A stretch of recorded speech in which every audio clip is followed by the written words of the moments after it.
अल्लाह ताला ने क़यामत की होलनाकियों का तज़किरा किया और बताया कि इसका वक्त हम तुम्हें नहीं बताएंगे, लेकिन जब ये क़यामत वाक़े होगी इंसान को अपने आमाल का हिसाबो किताब देना पड़ेगा और जो नाकाम लोग हैं उनके लिए जहन्नम की आग है और कामयाब लोगों के लिए जन्नत के बागात हैं।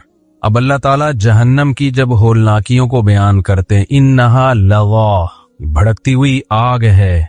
सवाल पैदा होता है, इतनी शदीद तरीन सजा, कम सजा छोटे मुजरिमों के लिए होती है, बड़ी सजा हमेशा बड़े मुजरिमों के लिए होती है। तो ये कौन से बड़े मुजरिम हैं जिनको इतनी बड़ी सजा दी जाएगी?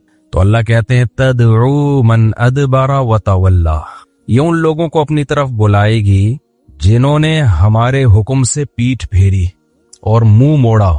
दुनिया में कोई भी किसी को बुला रहा हो ना और वो उसकी दावत को ठुकरा दे, तो ठुकराने वाले को, सारे ठुकराने वाले को एक जैसा मुजरिम नहीं समझा जाता। ये डिपेंड करता है कि बुलाने वाला कौन है।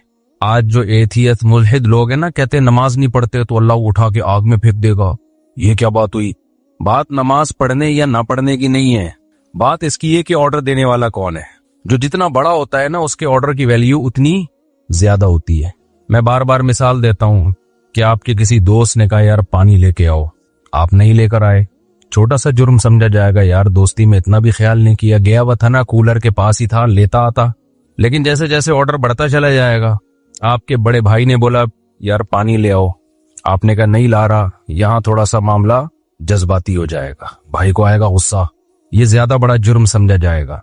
कोई बूढ़ा आदमी आपसे पानी मांग रहा है, यार बेटा तुम कूलर के पास ही हो, मेरे से चला नहीं जाता, पानी ले आओ, आप नहीं लेकर आ रहे।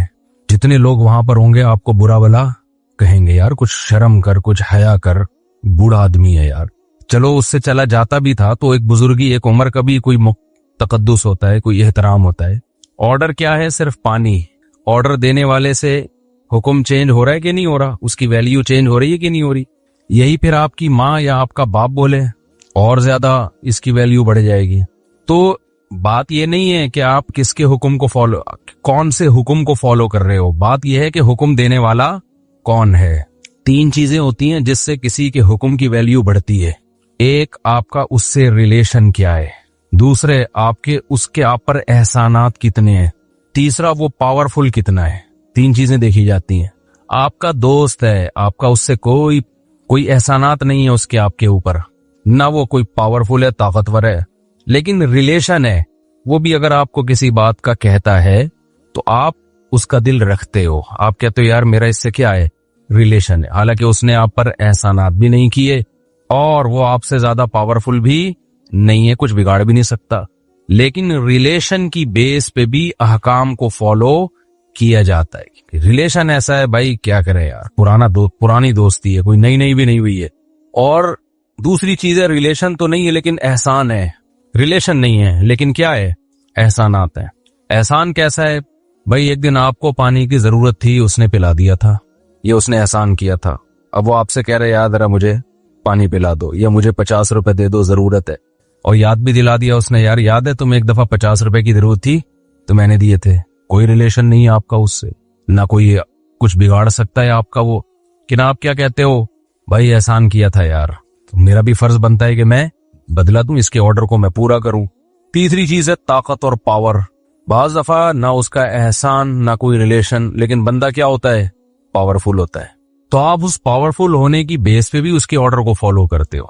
SHO साहब ने, पुलिस वाले गाड़ी रोकते हैं ना, कहते हैं डॉक्यूमेंट्स दिखाएं आप क्या दिखाते हैं उसको, डॉक्यूमेंट्स ही दिखाते हैं आप उसको।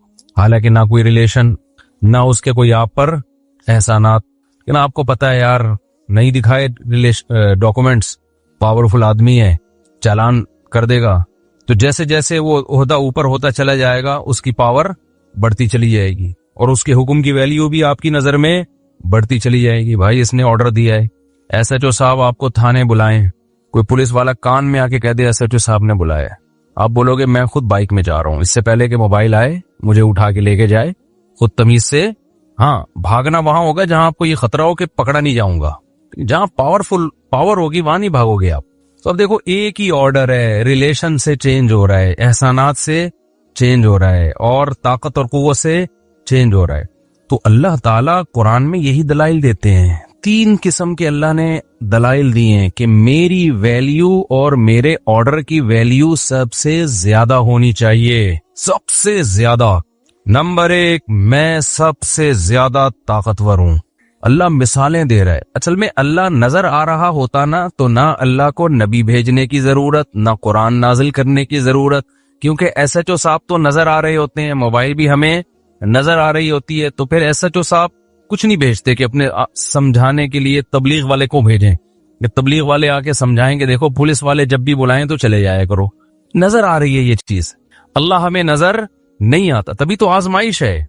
पुलिस जब किसी को बुलाएगी तो जाना या ना जाना आजमाइश नहीं है, आपके पास ना जाने का ऑप्शन ही नहीं है। ऑप्शन जब है जब आप उससे भी ज्यादा पावरफुल हो। आपको एसएचओ ने बुलाया और इत्तेफाक से आप डीएसपी निकले ठीक है, तो उसको पता नहीं था कि ये फला थाने में डीएसपी है। फिर आप बोलोगे कि तूने मुझे बुलाया है ना, अब मैंने तुझे बुलाया है, तू आ जा। उसे कहते हैं लेने के देने पड़ जाना। जैसे एक आदमी ने चाकू निकाला, जो कुछ है जेब में निकाल दे, उसने जेब से पिस्टल निकाली और बोला अब तेरी जेब में जो कुछ है तू निकाल दे। तो अल्लाह ताला ने कुरान मजीद में अपनी ताकतवर होने के दलाइल दिए हैं। कहा भाई तुम्हें क्यों यकीन नहीं आता कि मैं पावरफुल हूं? तुम मुझे नहीं देख रहे, मेरी बनाई हुई चीजों को तो देख रहे हो ना। इतनी बड़ी कायनात बना दी और क्या कमालात हैं, क्या कमालात हैं, ऐसी पावर, ऐसी ताकत। फालिकुल हब, अल्लाह कहते हैं दाने को फाड़ के, गुठलियों को फाड़ के तनावर दरख्त बना देता हूं। अच्छा, ताकत अलग चीज है, कमालात एक अलग चीज है।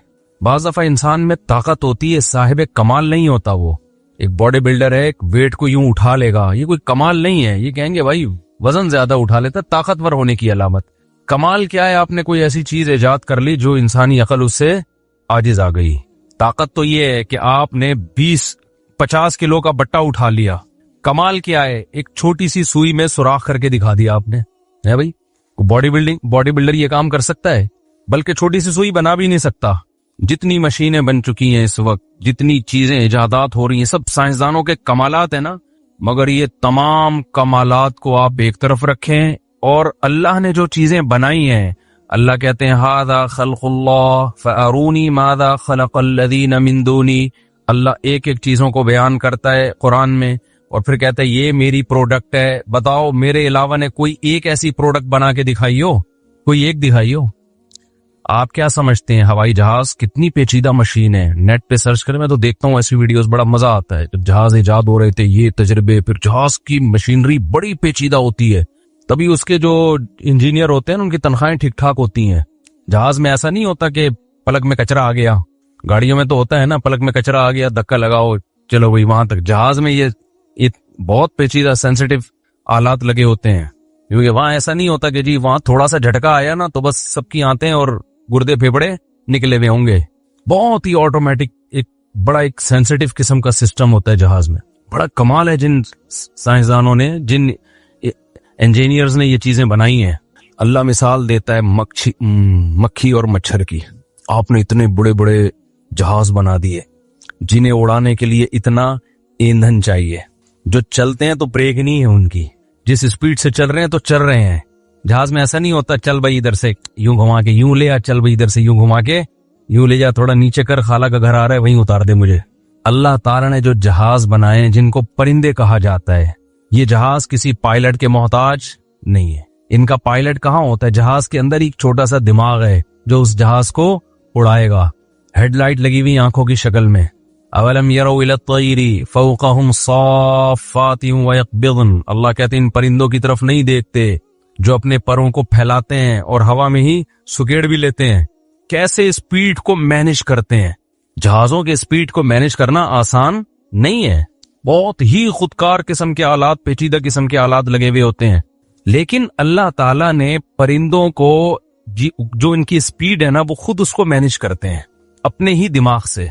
जब परिंदे का ख्याल होता है स्पीड आहिस्ता करो, परों में ऐसा सिस्टम लगा हुआ है, वो पता नहीं क्या घुमाते हैं परों को, स्पीड खुद ब खुद क्या हो जाती है, आहिस्ता। वही पायलट फैसला करता है इधर को घूमना है, फौरन इधर को घूम जाते हैं। वही पायलट फैसला करता है, खुद जहाज ही फैसला कर रहा है कि मैंने किधर जाना है। जहाज को कितना ईंधन चाहिए वो जहाज ही बता रहा होता है कि तुझे भूख लग रही है, अब तू इतने दाने जो भी उसको खाना है ना, जैसे समंदर के ऊपर जो परिंदे होते हैं अक्सर मछलियां खाते हैं, तो पायलट खुद बता रहा होता है, हमारे यहाँ पायलट को अलग से इंजीनियर्स आके बता रहे होते हैं कि इतना फ्यूल चाहिए हमें कराची से लाहौर जाने के लिए। जब ये परिंदे लंबे लंबे सफर करते हैं तो किस परिंदे को कितना फ्यूल चाहिए, फ्यूल भी कितना देसी और सादा रखा हुआ है, कोई पेट्रोल नहीं चाहिए उनको, वरना तो कितनी टेंशन में आ जाते वो परिंदे।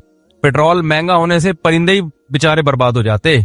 अल्लाह ने कहा है तुम्हें ईंधन वहां से मिलेगा जो चीज पूरी दुनिया में कॉमन है। समंदर की मछलियां खा लो, ये तुम्हें एनर्जी देंगी, दाना खा लो, बाजरा खा लो, और क्या क्या काम अल्लाह इन परिंदों से ले रहे हैं। मैं बड़ा हैरान होता था कि दुनिया में इतने बड़े बड़े जंगलात वजूद में कैसे आ गए, इनमें बीज किसने डाला है जाके। अमेज़न के जंगलात देख लो, थाईलैंड के जंगलात देख लो, मरी और नथिया गली के जंगलात देख लो, पूरी दुनिया में है ना जंगलात, तो ये बीज कहां से आया यहाँ पे? हैरानगी की बात है या नहीं है? माहिरीन ने इस पे तहकीक की, उन्होंने कहा ये बहुत सारे बीज परिंदों ने पूरी दुनिया में फैलाए हैं।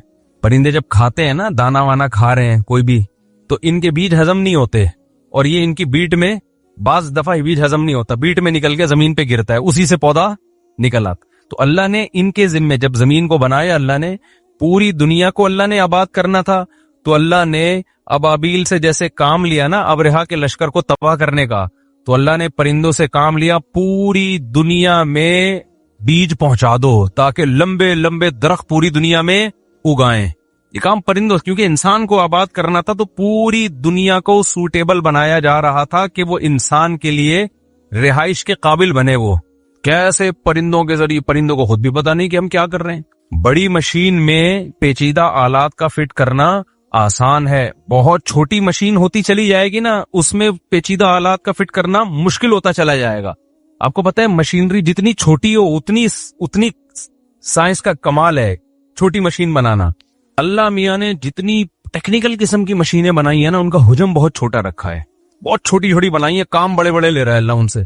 मिसाल के तौर पर अल्लाह ने एक ऐसा हवाई जहाज बनाया जो हवाई जहाज भी और शहद बनाता है। वो हवाई जहाज भी है और क्या है, शहद बनाता है। अब वो ट्रेवलिंग करता है तो वो ट्रिग्नोमेट्री का जो इल्म है ना, कर्व ट्रिग्नोमेट्री, वो अल्लाह ने सॉफ्टवेयर उसकी खोपड़ी में डाल दिए पहले से।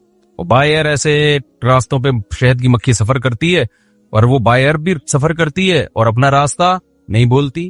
क्या साहब, क्या कमाल कर दी। उसकी खोपड़ी इतनी सी है, इतनी मामूली सी खोपड़ी के अंदर सब कुछ है, इतनी सी। शहद की मक्खी की खोपड़ी तो देखो, इसमें सॉफ्टवेयर डाले कहां से होंगे?